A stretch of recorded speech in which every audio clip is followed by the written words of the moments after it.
WWE's No Mercy is October 9th, and it's been a while since we've had a No Mercy show. Probably a couple years at the most. But it's interesting because there's two matches so far. One is not technically on the card yet, but it should be.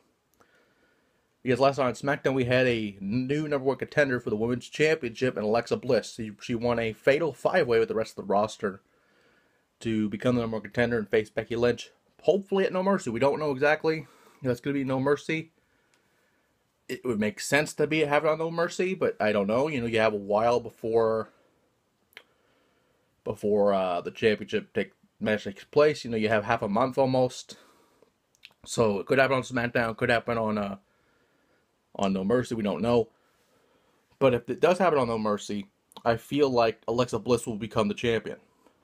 Not because Becky doesn't deserve to hold the title. She absolutely deserves to hold the title. But it goes with that story that she's been clawing and scratching her way all these years to finally get a title match and finally wins the title. But holding the title is a whole different other thing. Keeping on that title, holding on to the belt, is a lot harder than winning it. And I don't know if Becky can do that.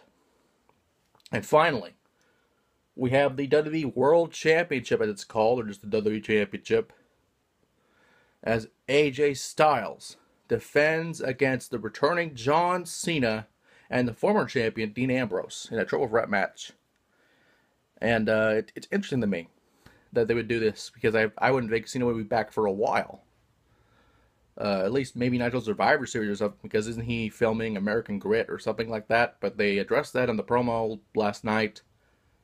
But with that, it's interesting to me because AJ, for those who don't know, AJ Styles, as of Backlash, is the first man in history to hold the NWA, TNA, IWGP, and WWE championships. And some people might be saying, oh, Kurt Angle did that.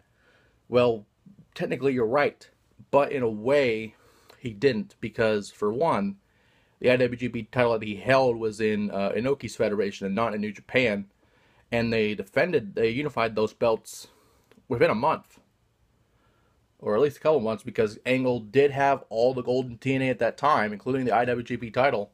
But that was the third generation belt, not the current generation belt that he had. So it doesn't really technically count. As well as the NWA belt Angle had.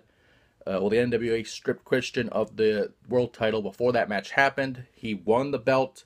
However, it was held up.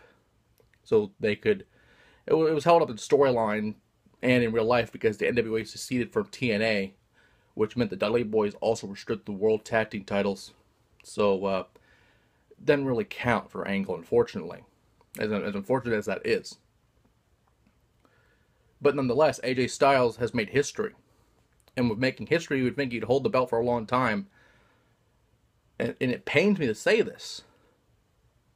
It really does. But I feel like that John Cena could have his record-tying 16-time World Championship at No Mercy.